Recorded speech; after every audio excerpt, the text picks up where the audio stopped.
트럼프의 미국은 과연 지금 어떤 나라인가? 우리가 동맹국으로 여겨왔던 미국과는 전혀 다른 방향으로 가고 있는 것은 아닌가 하는 의문들. 우선 그 정 장관께서는 통일부 장관으로서 이 문제를 어떻게 파악하고 계신지 첫 번째 답변기부터 드리겠습니다. 우리가 한 번도 경험해 보지 못했던 한미 관계를 지금 마주하고 있습니다. 예. 과거의 동맹은 이제 가치 동맹, 또 안보 동맹, 그리고 FTA라는 건 이제 경제 동맹이죠. 예. 근데 트럼프 대통령은 이념이나 가치는 외교 정책에서 중요한 게 아니다. 이렇게 얘기하고 있고 예. 동맹을 그러니까 거래 대상으로 보는 우리가 처음 맞이하는 그런 상대지요, 미국. 그리고 경제와 무역에 있어서 동맹이 적보다 나쁘다. 우리가 경제적으로 동맹에 이용당하지 않겠다. 취임사에서 한 얘기입니다, 사실. 예. 그래서 우리로서는 지금 새로운 미국을 보고 있는 건데 결국 결론은 안보에 대한 의존성을 줄이고 우리 스스로 좀 줏대를 갖고 안보와 외교를 개척해 나가야 하는 그런 엄중한 현실을 마주하고 있다. 예. 이렇게 생각합니다. 그 미국 사람들이 흔히 쓰는 말로 왜 totally different라고 하잖아요. 완전히 다른 상황. 그것이 지금 전개되고 있는 것으로 봐도 되겠습니까? 네, 김 의원님. 그렇죠. 예. 사실 우리 외교의 가장 큰 리스크가 미국일 줄 몰랐던 거죠. 예. 그러니까 경제적으로나 뭐 안보적으로나 저는 똑같이 지금 미국 아까 말씀하신 것처럼 한 번도 경험하지 못하고 교과서에서 배워본 적도 없고 들어본 적도 없다. 이게 미국 사람들한테도 그런데 우리한테는 엄청나게 큰 위기고요. 예.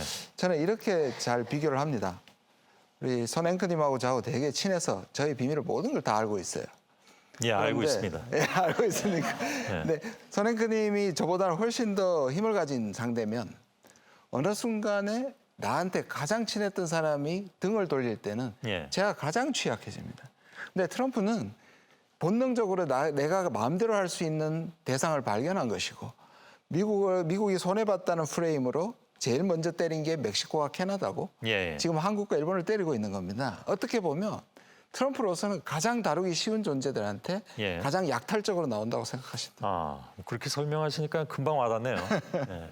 이 교수께서는 어떻게 말씀하시겠습니까? 예, 뭐 미국에 대한 정의가 여러 가지가 있을 수 있는데 그냥 아주 좁혀서 보면 두 가지라고 생각합니다. 그러니까 트럼프가 보는 미국이 있고 트럼프 이전에 미국의 주류가 보는 미국이 있는데 기존의 미국의 엘리트들이 해왔던 바가 진정한 미국의 그 이익을 대외적으로도 실현하지 못했고 예. 대내적으로도 실현하지 못했다. 그럼 대내적으로 실현하지 못한 이제 대표적인 게 뭐 중산층이 망하게 한다든지 아니면 이민자들을 또 이민에 대한 공격부터 트럼프가 정치적인 그러니까 전국적인 정치인으로 성장하는 기본이 예. 출발점이 반이민, 반배회주의, 뭐 배회주의 이런 거였으니까요. 예.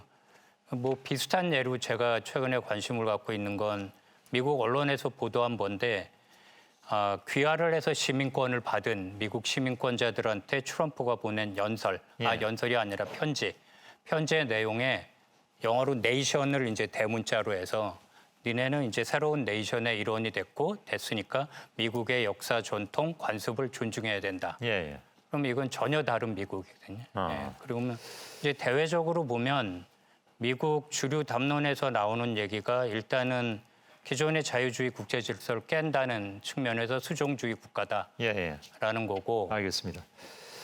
예, 뭐 하나만 더 말씀드리면 굉장히 수탈적인 성격을 갖고 있다. extractive superpower 이렇게 얘기를 하고 있습니다. 예. 근데 앞으로도 그럴 것이냐? 그러니까 다시 말하면 뭐 선거 때문에 정권이 손밖에 하는 경우도 있을 거 아니에요. 그래도 지금의 미국의 이 방향은 바뀌지 않을 것이냐 하는 문제가 남습니다. 예, 트럼프를 이해하려면 국제 정치가 그러니까 트럼프가 굉장히 독특하지만 또 완전히 새로운 건 아니거든요. 무슨 말씀을 드리면 지금 프랑스에서도 여러분들이 프랑스가 지금 거의 기능이 마비될 정도입니다. 그 이유가 수많은 문제가 국내적으로 있는데 대체로 이 문제들은 한 정권이 해결하기가 힘듭니다. 대체적인 게 기후, 복지, 불평등 이런 것들이거든요. 그런데 이 정권들이 이 문제를 해결하기 위해다가 잘못 뛰어들었다가는 완전히 정권이 흔들립니다. 우리도 사실 마찬가지다 예. 보니 어떤 선동가들이 등장해서 이걸 누구한테 전가를 합니다. 그러니까 중산층이 대체적으로 미국도 붕괴하고 유럽도 붕괴하는데 트럼프는 이걸 고칠 생각보다는 여기가 누구 때문이라고 덮어씌우는데 천재적인 사람입니다. 예. 그게 바로 이민 난민이고 대외적으로는 동맹국가 우방국입니다. 밖에서 피를 빨아먹는 거머리라고 불렀어요. 예. 동맹국을 향해서 거머리라고 부르고 거기에 야합한 사람들이 누구냐? 잘난 체하는 정치적으로 올바름을 외치는 위선자들, 바로 미국의 민주당 진보들입니다. 예. 그러니까 그 합잡에 의해서 미국이 죽어가니 이걸 뒤집어야 된다는 거. 알겠습니다. 그 자연히 따라오는 논점이 뭐냐면 그렇다면 한국의 미국은 무엇이냐 하는 문제가 되겠죠. 지금 우리는 뭐 전통적으로 한미 동맹 관계를 제1차적인 가치로 두고 외교 정책을 해왔습니다. 그런데 아까 이제 처음에 말씀하신 것처럼 FTA도 무력화됐고 그 주한미군도 성격을 바꾼다라는 얘기는 뭐 이미 나온 지가 오래됐습니다. 사실 그 전부터 부시 행정부 때부터 그런 얘기는 좀 있어 왔고요. 다시 말하면 이제 경제하고 안보 모두에서 다 성격이 근본적으로 바뀌어가는 시기. 예, 그런데 그렇다면 이 시점에서 동맹 관계라는 것은 어떻게 봐야 될 것이냐 하는 문제가 남지 않겠습니까? 아주 급진적으로 얘기하는 분들 입장에선 동맹 관계는 이미 상당 부분 깨졌다라고도 얘기하는데 저기 계신 이혜정 교수께서 그런 분입니다. 장관께서 어떻게 보십니까? 굉장히 수준 높은 지금 세미나를 보고 있는데요. 이제 미국발 동맹의 재조정은 이미 시작됐습니다. 그런데 이제 트럼프 대통령은 이제 취임사에서도 평화주의자가 되고 싶다. 또 최근에 유엔 연설에서도 내가 대통령이 돼서 7개의 전쟁을 종식시켰다. 왜 내가 노벨 평화상을 못 받아야 되느냐. 그런데 한반도 상황을 보게 되면 올해 노벨 평화상 수상자는 베네수엘라의 마차도. 예, 마차도. 트럼프 대통령이 못 받은 것이 다행인 측면도 있습니다. 왜냐하면 이 한반도 평화를 위해서 더 노력할 수 있는 동인이 생겼다고 보는데요. 그 노벨 평화상에 대한 꿈은 계속 될 겁니다. 그리고 전쟁과 그 무력에 대한 이제 트럼프의 부정적인 성향은 돈이 안 된다는 거고 미국의 이익에 반한다 뭐 이제 이런 생각인데요. 그런 점에서 트럼프 일기 때 내가 미국 대통령이었기 때문에 한반도에서 핵 전쟁을 막았다 이렇게 이제 늘 이건 오바마도 못한 일이고 부시도 못한 일이고 뭐 클린턴도 아무도 못했는데 이제 내가 했다 이런 자부심을 갖고 있는데 저는 그런 의미에서 기후 재앙이라든지 관세 전쟁은 분명히 국제사회 한국의 큰 부담이지만 그러나 한반도 평화와 안정에 관해서는 현상 변경을 할 수 있는 의지와 능력을 가진 유일한 미국 대통령이다. 그것이 저는 기회 요인이라고 생각합니다. 그러니까 김정은 위원장 입장에서도 트럼프 시대를 놓치면 더는 기회가 없다. 그런 인식을 가질 필요가 있다. 이런 생각을 합니다. 그 트럼프 이후에 미국의 상황을 보면 그냥 한마디로 얘기하자면 대내외 모든 자원을 미국만을 위해서 쓴다라는 쪽으로 읽히는 것 같습니다. 예를 들면 심지어는 그 미 국무부 인도 태평양 차관본가요? 새로 임명된 존 노. 한국군의 능력상 중국을 억제할 수 있다라는 얘기까지 했는데 그 얘기는 무슨 얘기냐면 한국군을 대중 억제용으로 쓰겠다는 말로도까지 읽히잖아요. 그거는 어떻게 보면 한국의 안보 체제 자체를 구도가 바뀌어버리는 그런 상황이 되는 건데 그런 발상은 어디서 나오는 거라고 봐야 되겠습니까? 뭐 미국 군부의 일종의 군사적인 합리성으로 보면 군부 입장에서는 가장 큰 위협이 중국이고 그다음에 뭐 대만 해협이 됐든 군부의 어떻게 보면 과업 자체가 비상 상황 컨틴전시 플랜을 세우는 거니까 그런 입장에서 보면 가용할 수 있는 전력이 미군의 전력이든 동맹국의 전력이든 최대한 동원한다. 이런 건 차관보급에서는 얘기할 수 있을 것 같습니다.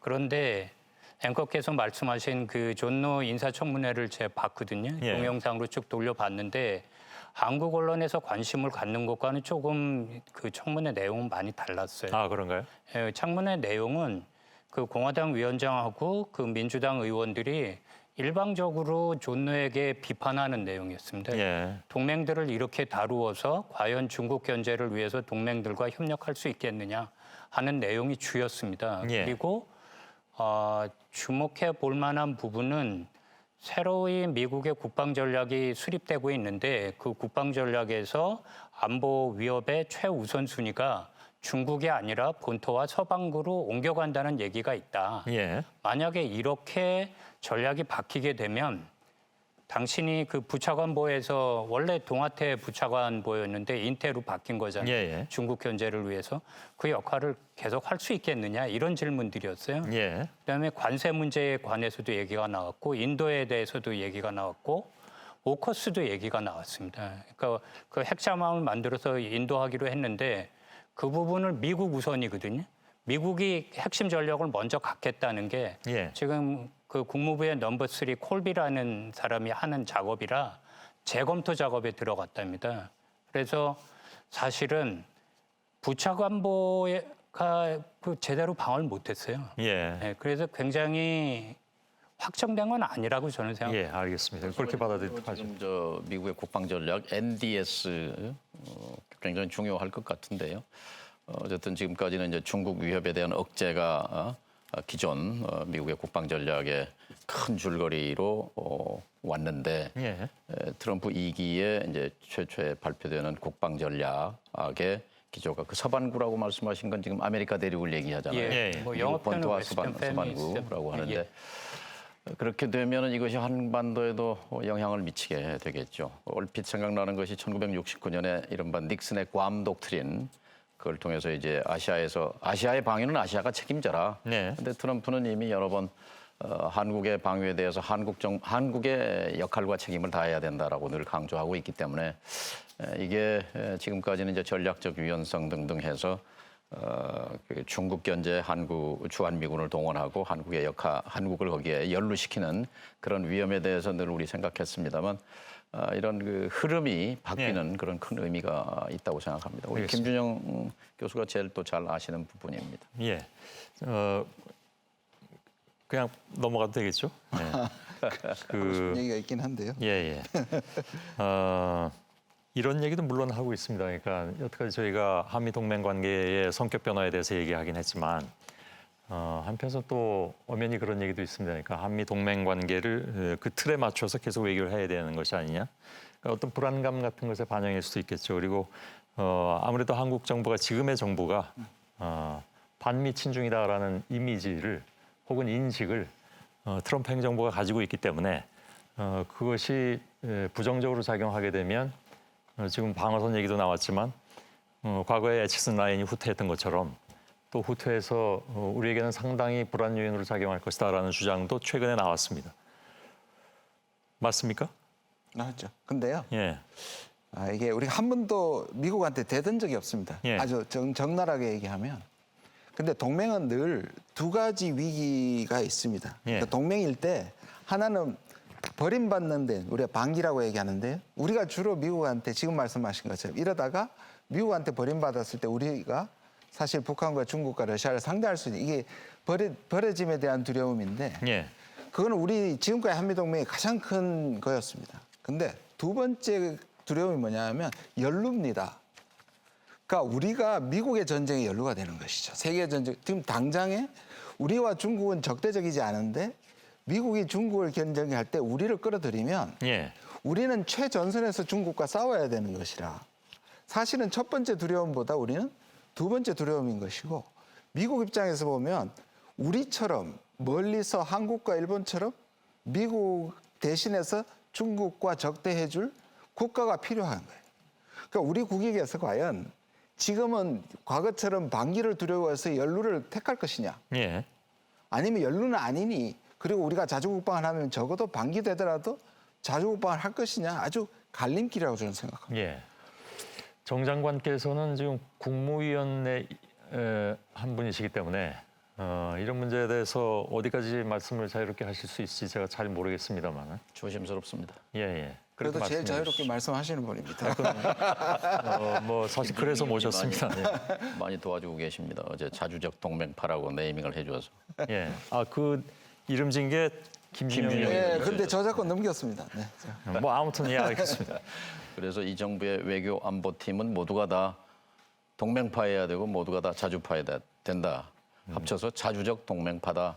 그 얘기 나중에 좀 하도록 하겠습니다. 지금 말씀하신 부분에 대해서는 어떤 의견을 가지고 계십니까? 예, 그러니까 안보와 외교에 있어서 동맹에 대한 의존, 미국에 대한 의존을 줄이고 다변화할 필요가 제기되는 것이죠. 예. 지금 이 정부의 방향과 일치합니다. 일치합니까? 이 정부의 방향도 동맹을 축으로 하되 그러나 예. 한중 관계, 한러 관계 등등을 관리하겠다는 입장입니다.